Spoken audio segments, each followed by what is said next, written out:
Guys, man, we're back. Just chilling today, man, relaxing. Sitting here watching Luke Cage. Luke Cage season two, man, is actually really, really good, man. Bushmaster is the one that stole the show. Um, I don't really think that they should have had Misty with her nub, man. Her nub is just sitting in there. You know what I'm saying? You can see that it's fake. It's pretty bad, man. But whenever they're able to kind of hide it, by using either the left side and not showing her right side, it looks a lot better, man. But so far, man, it's actually really, really good, man. It's actually really, really good compared to season one. Seems like they're taking the material a lot serious, a lot more serious, I should say. And then they're the soundtrack. The soundtrack is even more intense, man. A lot of old school classic hip hop songs. It seems like Luke Cage though was kind of losing his way. If you remember him at the end of Defenders, and I don't know if they're gonna count that as far as continuity. I don't know if they're saying that the events inside of Luke Cage season one and then the Defenders actually count towards season two. But his character seems like it's just full of rage. Kind of like not unnecessary rage, but just kind of like the extreme situation, and it's it's kind of annoying, man. To be honest, it really is, because he's making a lot of the same mistakes that you've seen like Daredevil and all the other comic book characters make, and it's kind of like we've already heard that story before, like using your rage and trying to overcome that anger inside, and I thought that season one was full of a lot of anger and kind of resentment, but and even inside of the Defenders. But I thought he had found his way. But maybe with what you call it, Misty losing her arm and all the rest of the events that happened inside of season one, and then going into the Defenders, maybe that's why they decided to go that route, man. There is a new Kingpin, which is the Queen, and that's Stokes. I think that she does a really good job, man. I mean, I'm serious. I really like when she's on screen. I like her interactions, man, with everybody. And she's also, powerful. Even though we know that, obviously, if she decided to fight Luke Cage one on one, Luke Cage would destroy her.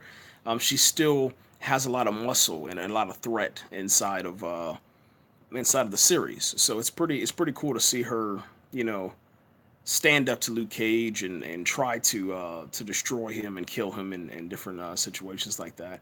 I was surprised between episodes one and three how fast the pace was. It's really really fast, man. Um, they uh, they have a plan as far as I guess the showrunners to move the pace of the show along at a pretty steady pace. There's no time for resting, for stopping. You know, you start the episode and it just flows really really natural, man. And there's so many different elements inside of it, man. There's spies inside of some of the mafia organizations, if you will. There is love story. There's drama. There's a lot of comedy.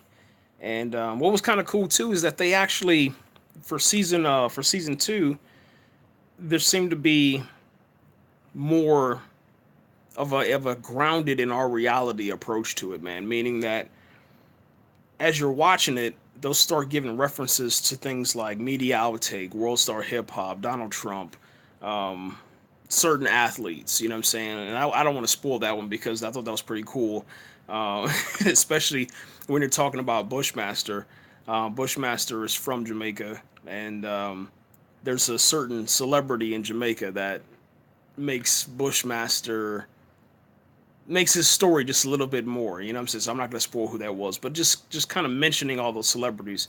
They mentioned the Kardashians, which was I was like, I guess the Kardashians exist in that reality. I would have it to where they wouldn't exist, but I guess some of the writers they obviously know that the Kardashians mixed with Kanye West they trend and they're part of hip hop. You know what I'm saying? Whether we want to agree with it or not, it's pretty cool to see that.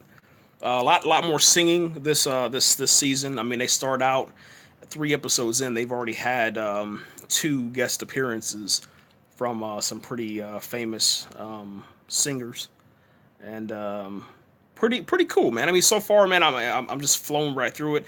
Episode 4 is really slow. I mean, to the point where I actually forgot I was watching it. I just started kind of texting away to my family and stuff. But other than that, I'm pretty sure the rest of the season will be good, man. I do think that hopefully by episode 5, Misty gets her arm back, because we just it's it's just bad. It's just bad. Seriously. They always try to hide it, but you know that it's there. You know, it's either behind her back or it's on her side, and they try to make her wear big T-shirts and big jackets, and it's ridiculous, man. You should have just paid the money and just paid for the CGI. That's all I can say about that. But there are a couple of I guess you could say defender moments inside of the first 3 episodes. You'll have cameos and guest appearances, so that was really surprising. You can't stop Netflix, man, and you can't stop Marvel right now. Like I said before, they're just too good. Period.